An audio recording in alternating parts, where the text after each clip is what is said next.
ओम शांति। ओम शांति। आज प्यारे बाबा के अव्यक्त महावाक्य हैं। आज का टाइटल है न्यारे और विश्व के प्यारे बनने की विधि। न्यारे और विश्व के प्यारे बनने की विधि क्या है? क्योंकि सभी चाहते हैं कि हम न्यारे और बाबा के प्यारे बच्चे बन जाएं। तो जो न्यारा होगा वही प्रभु का प्यारा होगा। तो न्यारे विश्व के प्यारे बनने की विधि बाबा ने आज 25/3/1971 की बाड़ी चलाई। इसमें बाबा ने इशारा दिया। बाबा ने कहा, सभी अपने अलौकिक और पारलौकिक नशे और निशाने में सदैव रहते हो। अलौकिक नशा और निशाना और पारलौकिक नशा और निशाना दोनों को जानते हो। दोनों में फर्क है व एक है।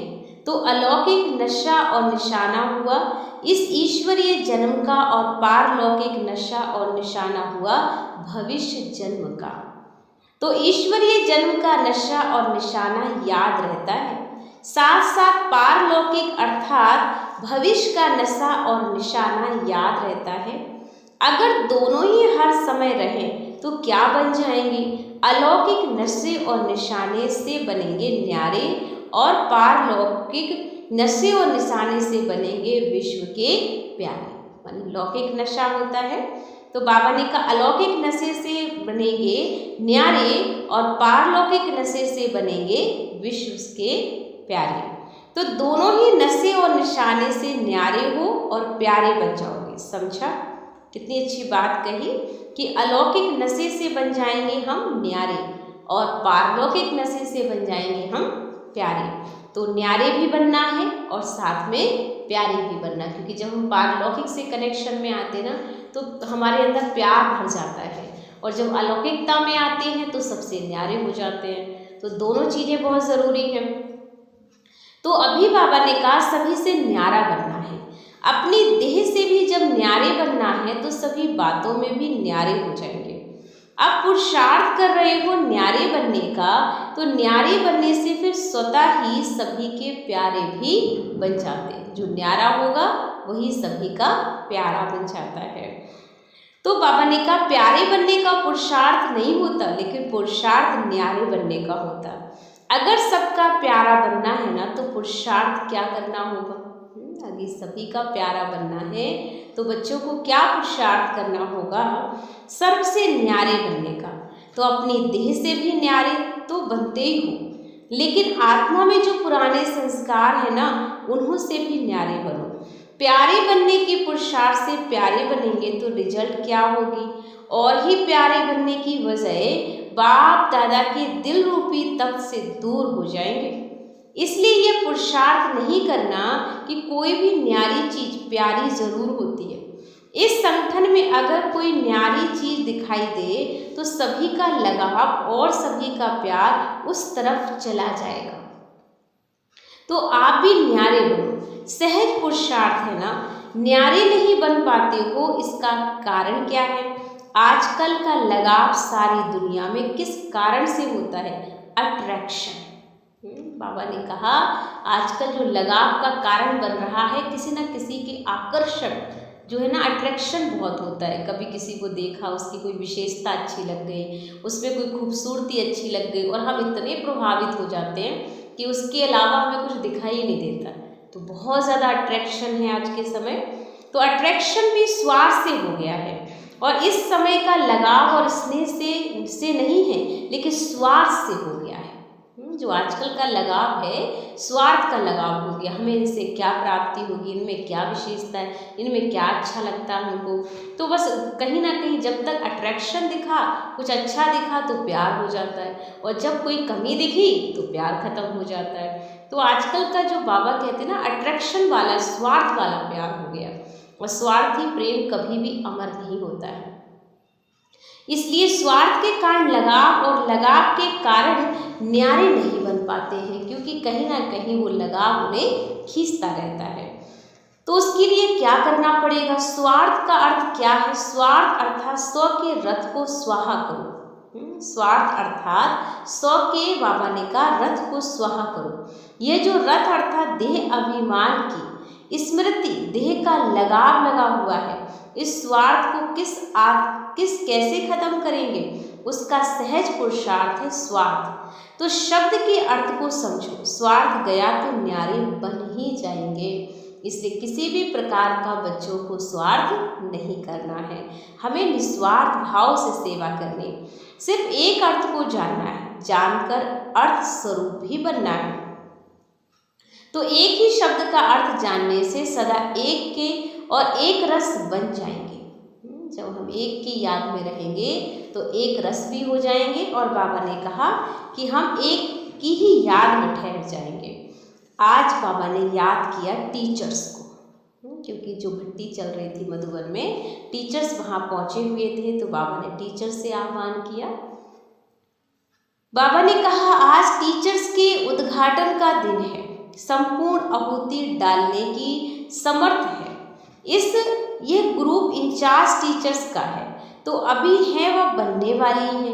मुख्य धारणा यही है कि सदैव अपनी संपूर्ण स्थिति का व अपने संपूर्ण स्वरूप का आह्वान करते रहो। जैसे कोई का आह्वान किया जाता है तो बुद्धि में वही स्मृति में रहता है ना। इस रीति से सदैव अपने संपूर्ण स्वरूप का आह्वान करते रहेंगे तो सदैव वही स्मृति में रहेगा, और इसी स्मृति में रहने के कारण रिजल्ट क्या होगी। यह जो आवागमन का चक्र चलता रहता है, तो आवागमन का चक्र कौन सा है, कभी 100 स्थिति में स्थिर ठहरते हो, कभी नीचे भी आ जाते हो। ये जो ऊपर नीचे आने जाने का आवागमन का चक्र है ना, इस चक्र से मुक्त हो जाएंगे। वह लोग जन्म मरण के चक्र से छूटना चाहते हैं, और आप लोग यह जो स्मृति और विस्मृति का आवागमन का चक्र है, इससे मुक्त होने का पुरुषार्थ कर रहे हैं। दुनिया में लोग जो पुरुषार्थ कर रहे हैं कि हमें कभी भी जो है इस दुनिया में जन्म ना हो, इस दुनिया में जन्म मरण के चक्र में ना आना पड़े, हमें दुख सुख में ना आना पड़े, संसार के हम सबसे मुक्त हो जाएं। तो बाबा ने कहा आप बच्चे भी आवागमन से बच रहे हो, लेकिन आपका आवागमन है स्मृति और विस्मृति का खेल, कि हमें जो है मतलब जो बाबा की बातें वो कभी भूले नहीं, हम अपने स्वधर्म से कभी पीछे हटे नहीं। तो ये स्मृति हम चाहते हैं। तो बाबा ने कहा स्मृति विस्मृति का खेल चल रहा है, इससे मुक्त होने का पुरुषार्थ करो। तो सदैव अपने संपूर्ण स्वरूप का आह्वान करने से आवागमन से छूट जाएंगे। जब हमें याद रहेगा कि मैं तो वही सतयुग की आत्मा हूँ, मैं तो हूँ ही लक्ष्मी, मैं तो हूँ ही नारायण। तो जब हमें अपने स्वरूप का, अपने स्वधर्म का स्मृति रहेगी, तो फिर हमें ये आवागमन का जो चक्र है ना, कभी स्मृति कभी विस्मृति, फिर स्मृति फिर विस्मृति, तो ये सारा जो टेंशन है ना वो खत्म हो जाएगा। इसलिए बाबा ने कहा इन व्यर्थ बातों से किनारा करने से सदैव ही चमकता हुआ लकी सितारा बन जाएंगे। इंचार्ज टीचर्स बनने के लिए पहले अपनी आत्मा भी बैटरी को चार्ज करो। जितनी जिसकी बैटरी चार्ज है उतना ही अच्छा इंचार्ज टीचर बन सकती है। अगर बाबा ने कहा टीचर्स की बैटरी डिस्चार्ज होगी ना, तो वो बेस्ट टीचर तो बिल्कुल नहीं बन सकती है। इसलिए टीचर्स को चाहिए कि वो हमेशा ही अपनी बैटरी को चार्ज रखें। तो जितना बैटरी टीचर की चार्ज होगी, योगित होगी, वो उसके द्वारा जो भी भाई बहन निकलेंगे वो भी योग युक्ति ही आत्माएं निकलेंगी। इसलिए टीचर का काम होता है कि खुद भी हमेशा जो है जागती ज्योति रहेगी और अनेक आत्माओं को भी जागती ज्योति बनाने का कर्म करेंगे। तो बाबा ने कहा इंचार्ज टीचर बन सकती है, समझा। जब ये याद आए कि मैं इंचार्ज हूँ, तो पहले ही अपने से पूछे कि मेरी बैटरी चार्ज हुई है। अगर बैटरी चार्ज कम होगी तो इंचार्ज टीचर में भी उतनी कमी दिखाई देगी। तो अब क्या करना है, अच्छी तरह से बैटरी चार्ज करके फिर इंचार्ज बन कर जाना। बच्चों को अपनी बैटरी को चार्ज करके फिर इंचार्ज करना, क्योंकि टीचर तभी अच्छी लगती है ना जब वो चार्ज होती है, खुद भरपूर होती है, तो और बच्चों को भी भरपूर कर सकती है। इसलिए बाबा ने कहा अब क्या करना है, अच्छी तरह से बैटरी चार्ज करके फिर इंचार्ज बन कर जाना। ऐसे ही सिर्फ इंचार्ज नहीं बन जाना, करके जाना। अगर बैटरी चार्ज के बिना इंचार्ज बनेंगी तो क्या होगा। चार्ज अक्षर के 2-3 मतलब होते हैं। एक होता है बैटरी चार्ज, दूसरा होता है ड्यूटी का भी चार्ज होता है। जैसे कोई अपनी ड्यूटी बजाते हैं। तो वो भी एक चार्ज है, कहते हैं भाई इनका इतने टाइम से इतने टाइम का चार्ज है, इतने टाइम से ये अपनी ड्यूटी पूरी करते हैं। तो एक हो गया इंचार्ज और एक हो गया ड्यूटी करने वाला इंचार्ज। तो बाबा ने कहा एक तो बैटरी चार्ज हो गई, दूसरा बाबा ने कहा ड्यूटी भी होती है ना। तो यह भी बाबा समझाते। तीसरा चार्ज था दोष को कहते हैं। कोई पर चार्ज लगाते हैं ना, तो इंचार्ज होने से अगर बैटरी चार्ज है तो फिर इंचार्ज यथारीति से बन जाते हैं। तो 3 प्रकार के चार्ज हो गए हैं। एक हो गया इंचार्ज जो अपनी बैटरी को चार्ज करना है, दूसरा बाबा ने कहा एक ड्यूटी का चार्जर होता है जो अपना कहते हैं ना हम इतने टाइम से इतने टाइम की ड्यूटी पर हमें चार्ज करेंगे, इतना टाइम तक हम यहाँ के इंचार्ज हैं। तो तीसरी बात बाबा ने कही किसी पर जो है चार्ज लगा देना। ऐसे जो आपने देखा रास्ते में गाड़ियाँ पार्किंग होती हैं, कहीं पर कुछ गड़बड़ कर देते हैं लोग या हेलमेट लगा के नहीं जाते हैं, तो फिर वो रूल्स तोड़ने वाले को वहाँ पे चार्ज देना पड़ता है। तो बाबा ने कहा ऐसे ही उन पर दोष आता है। कोई पर चार्ज लगाते हैं तो इंचार्ज होने से अगर बैटरी चार्ज है फिर इंचार्ज यथारीति बन जाओगे। अगर बैटरी चार्ज नहीं, यथार्थ रूप नहीं, तो फिर भिन्न भिन्न चार्जेस लग जाते हैं। तो अब समझा कैसे इंचार्ज बनेंगे।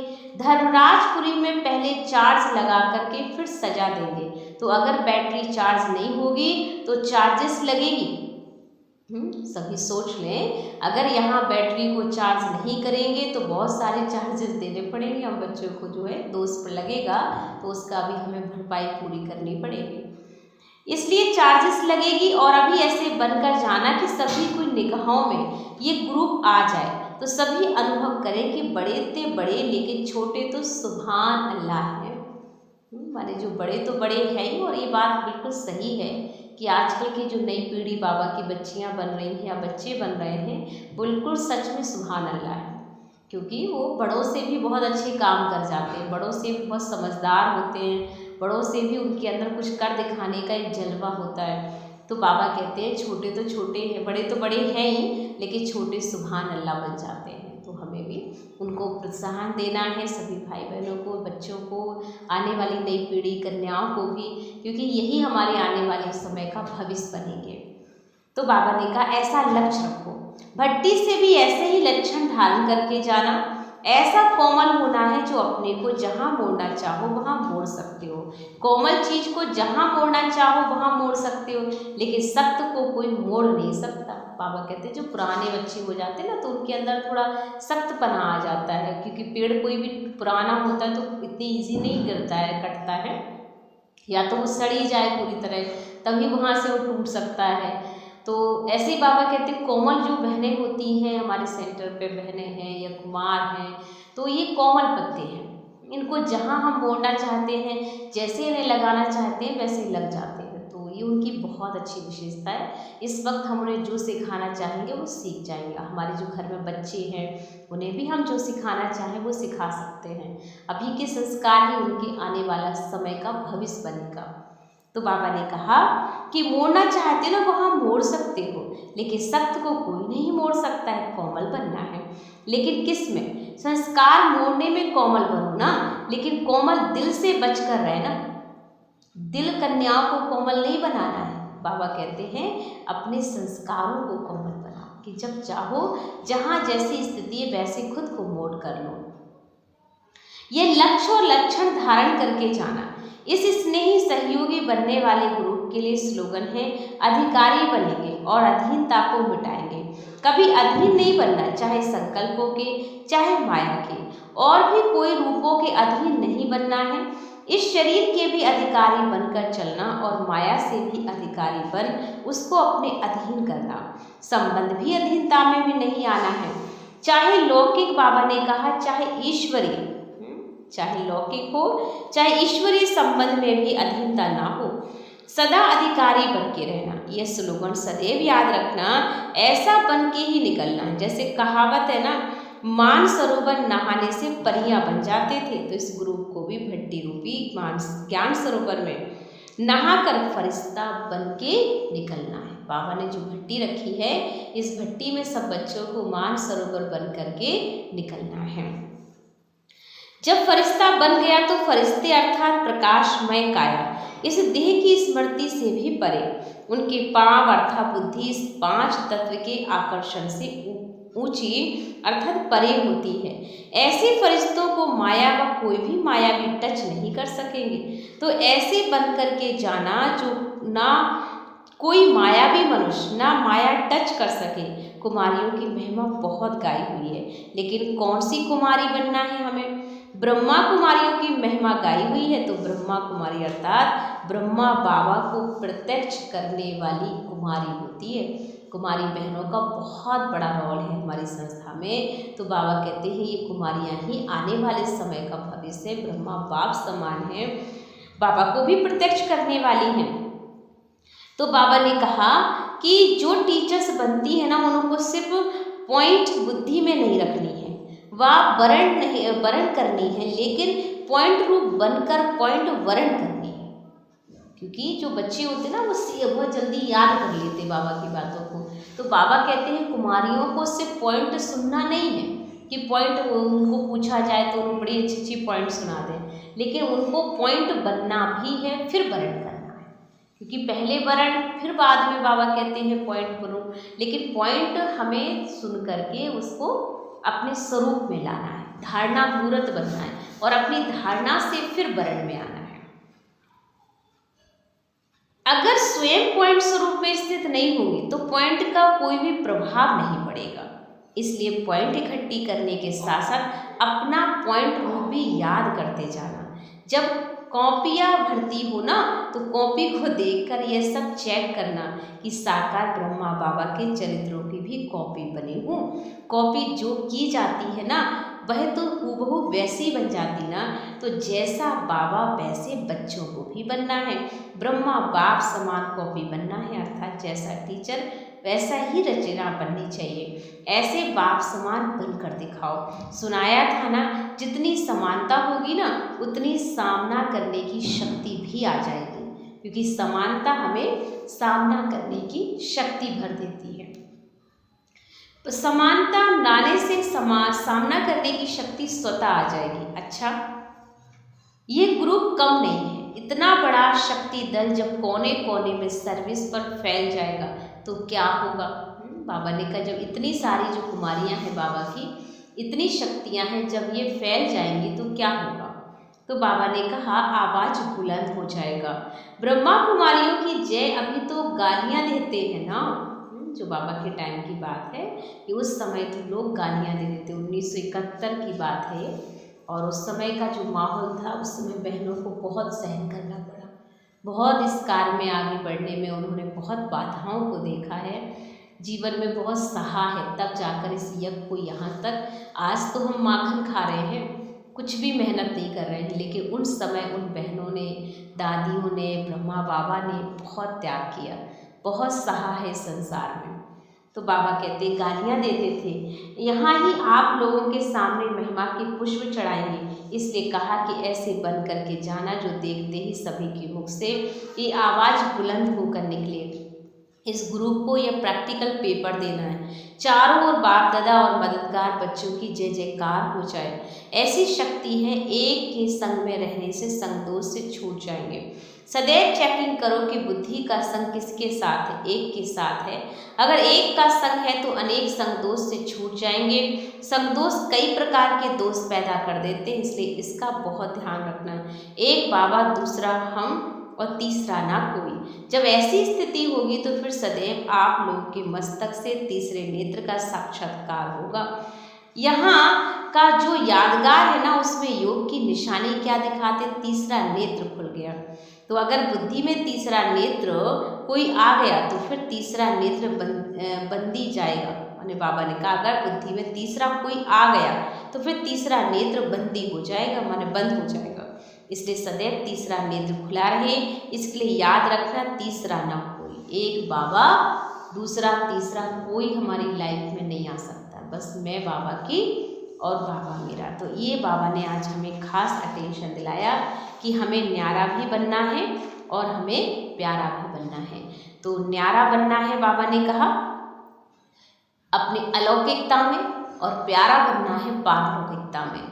तो जितना हम पारलौकिक बनते जाएंगे, बाबा के साथ हमारा कनेक्शन अच्छा मधुर हो जाएगा, उतना ही हमारी स्थिति अनेक आत्माओं की सेवा करेगी। सिर्फ पॉइंट तक भी नहीं, बाबा ने कहा आपका पॉइंट स्वरूप ही वर्ण का रूप बन जाएगा। तो ये थे बाबा के आज की बहुत ही सुंदर अव्यक्त महावाक्य, जिसमें हमें बहुत सारी शिक्षाओं से बाबा ने भरपूर किया। ओम शांति।